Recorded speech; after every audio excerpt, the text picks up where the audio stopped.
I think they are secretly filming. I was in a trailer. Somebody wears Victoria's Secret underwear. I'm not sure if it was Millie Gibson or Jinx Monsoon. But okay, morning for you 4 or 5 people who still watch this channel. Uh, and this is the Saturday morning roundup. It's a lovely, lovely morning out here.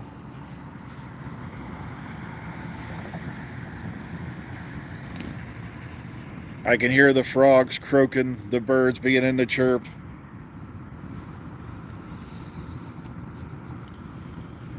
Oh, there's even some stars in the sky.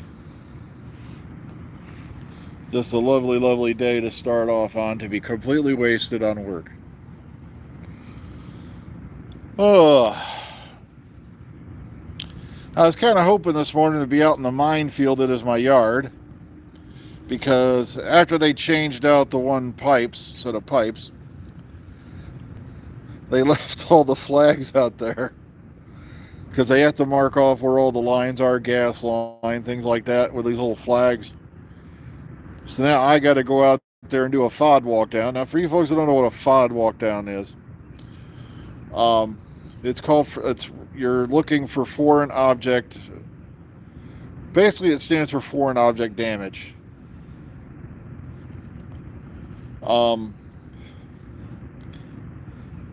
Because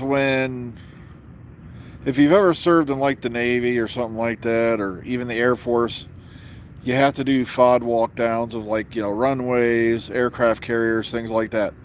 Because one tiny bolt goes through that engine, and congratulations, you just grounded a multi-million-dollar aircraft, because the jet's been turned into sausage on the inside.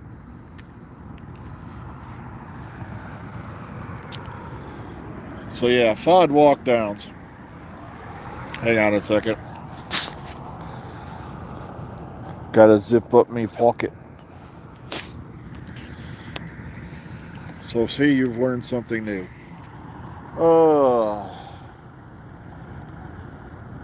I bet it's gonna be lovely out here today. Oh no, what is that thing? Yeah, we saw Picard this week. Yeah, we've already watched it.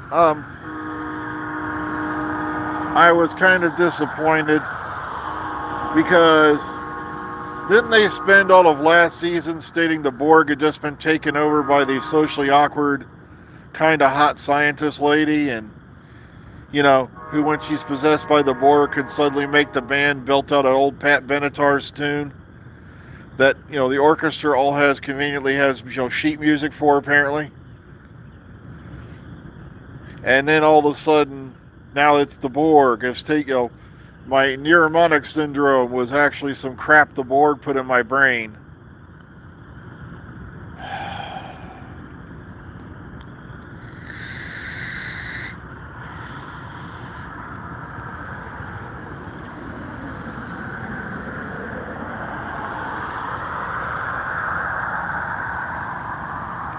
Well, the thing is, most eras of Doctor Who are ignored, so I don't worry about it.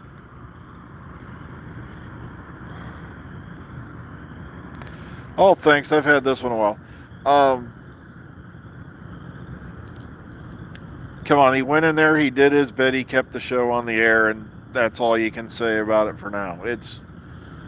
RTD's going to come in, he's either going to royally screw it up or he's going to royally,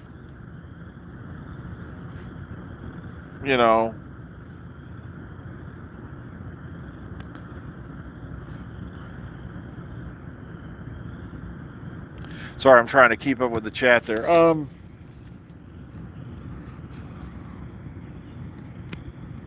Darn it. There's supposed to be a thing you can hit and... Oh, there it is. Oh, the potatoes are coming in, laddie. There's no more famine out here in the fields. And I've got Irish Spring up my arse. Oh, oh.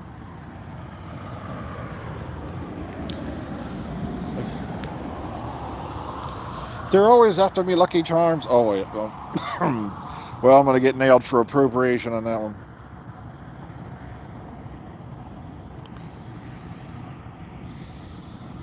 Oh, yeah, and I got to get over there and catch it, even though Mr. TARDIS doesn't, acknowledge my existence.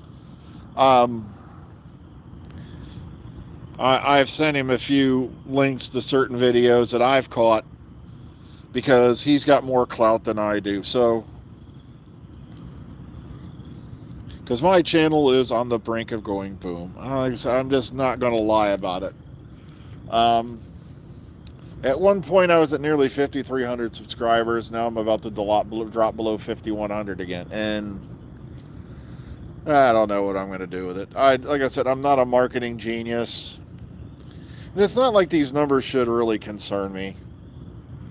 They never really have before. And yeah, that's the thing though. When I start asking fans for money, I start feeling guilty about it. It's just, I've seen too many channels go down that path. Like there was a certain travel channel where the people were sending this person money because they were living out of a vehicle and they're driving around. It was a good channel. Then all of a sudden, this guy's doing a daily vlog, which everybody loved. And then next thing you know, they're living in California with their girlfriend. I won't say any names because you probably know who this is if you watch those channels. And sure enough, they dropped their daily blog after that all went south. Because people were starting to wait a minute. California is not exactly a cheap place to live. Weren't we sending this guy money to do more travel videos? Yeah.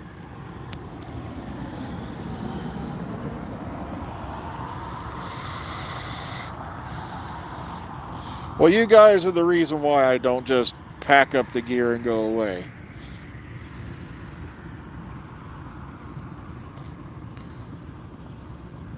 It's like,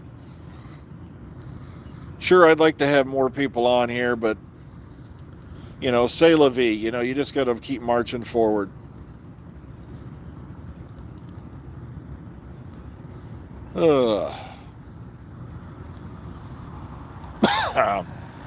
Besides, when you see the way some of these channels are getting hits these days,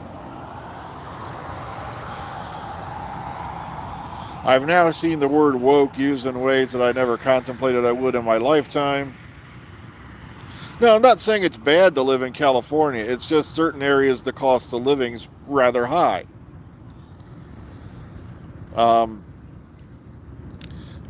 Matter of fact, one of my favorite instructors from back in college, Mr. Paul, he used to work for Berkeley. He did jobs for NASA. And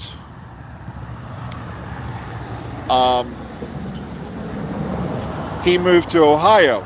And we're like, what the heck are you doing here? And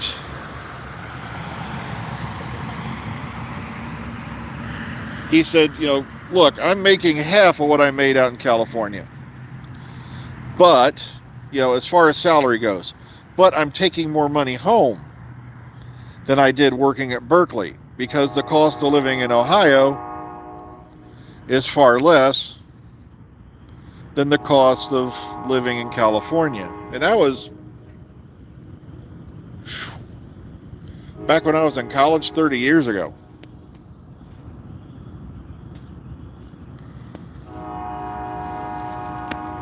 But Mr. Paul was cool. I don't know how many of you are old enough to remember the $6 Million Man. Remember the opening title sequence with the plane going down and all that? He actually knew the guy who flew that plane that they used the footage from.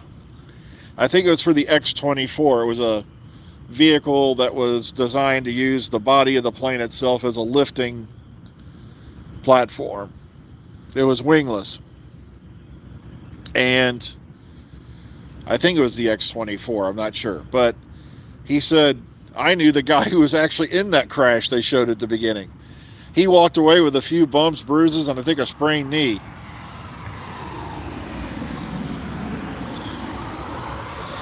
And he goes, I died. I used to love bumping into that guy, Mr. Paul said, because he'd look over at me and goes, he'd watch that, we'd see, like $6 Million Man would be out at my house. He'd come walking in. He goes, wow, Steve Austin, that guy must have been a real pussy. I walked away from that wreck with a couple bruises and a sprained knee. Oh no, I'll get demonetized. I said a filthy word. He meant Steve Austin was a pussy cat. See, that's saved. So,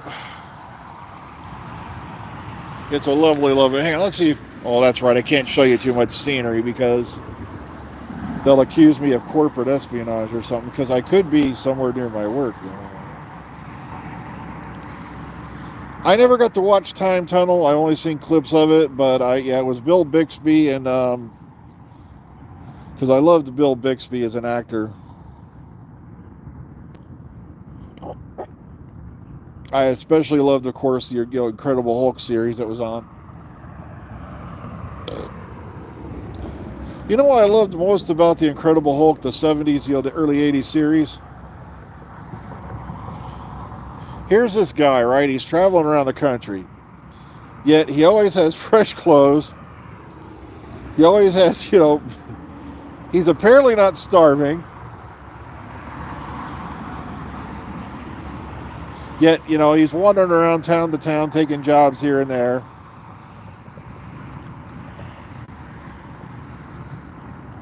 Are you kidding? I remember Dr. Shrinker, Sid and Marty Krofft, all that stuff. Oh, man. I used to catch bits of Power Rangers because it was always on before the next show I want to watch.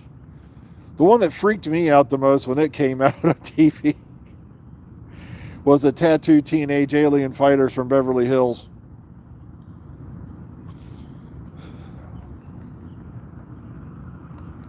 Because I was like, what the hell is this crap?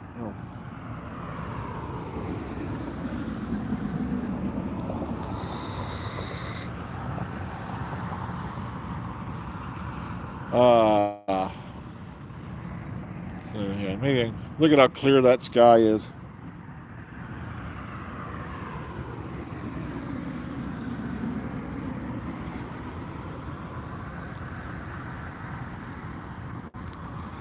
Yeah, The Fugitive was based off a real life incident, but the guy didn't run. That was the, if I remember right, that was the Sam Shepard case, for which they never fully acquitted him, even though it was clear the guy wasn't guilty. His son went on for years trying to clear his father's name, even after his father died. Yeah, I remember a man from Atlantis because he used to pop up on Saturday morning every now and then for reruns. Or was it Sunday morning? Sunday mornings were depressing because then you got stuck with shows like, if you were into Westerns, it was okay. But, oh man, like Gunsmoke, and then again, I did like some of Gunsmoke. The Big Valley and shit like that, And a Bonanza, Little House on the Prairie. Oh, man.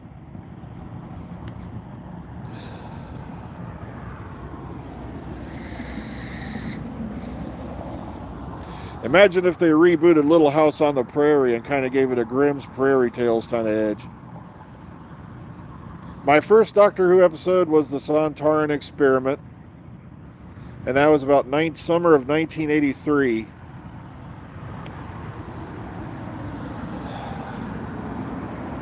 And that was an interesting story. Briefly, it was a Saturday evening. Normally I'd watch Star Trek on Saturday evenings, but there was an Indians game scheduled. Oh, that's right, they changed their names to Guardians because everything's offensive now. They've even erased Chief Wahoo, by the way. Was Drew Barrymore in Gunsmoke?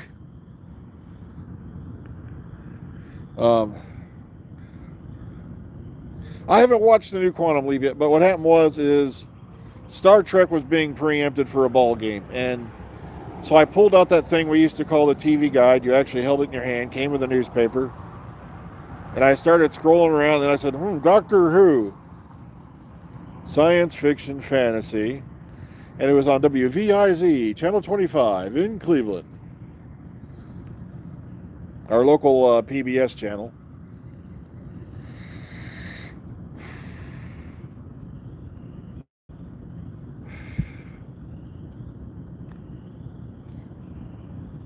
More Game of Thrones. Yeah, you see, the thing is,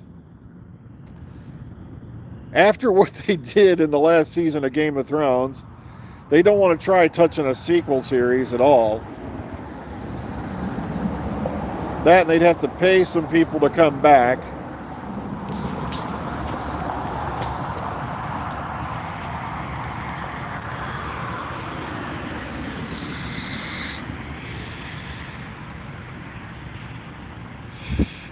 Yeah, but what's Jon Snow doing other than being out there being a forest guy? He's out there living with the wildlings. What's going to be Jon Snow, lumberjack? John's a lumberjack and he's okay. He works all night and he... No, he sleeps all night and he works all day. John's a bastard and he's okay. There we go. Jon Snow's a bastard and he's okay.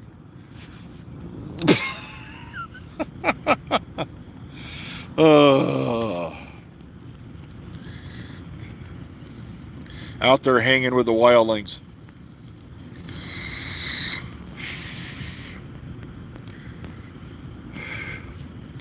Who knows? All I know is this: there was something magic about that guy, because if you know automatically what, where to place your mouth on a lady's parts, and you've never done it before, there's some wizardry going on there. And that's all I'm going to say. I don't want to lose all my monetization. Well, folks, I got to get going because it's been 17 minutes, which means it's probably getting towards time to start. Take care, everybody. I'll catch you on the flip side. Be kind, be calm, be safe. I'm going to try to get back to doing videos during the day. It's just I've been kind of drained because of these 9-hour days. And hopefully we'll see you all later on. Unless I do a thing, anytime between now and then, we'll see you all Monday morning. Take care, everybody. Be kind, be calm, be safe. Have a good one.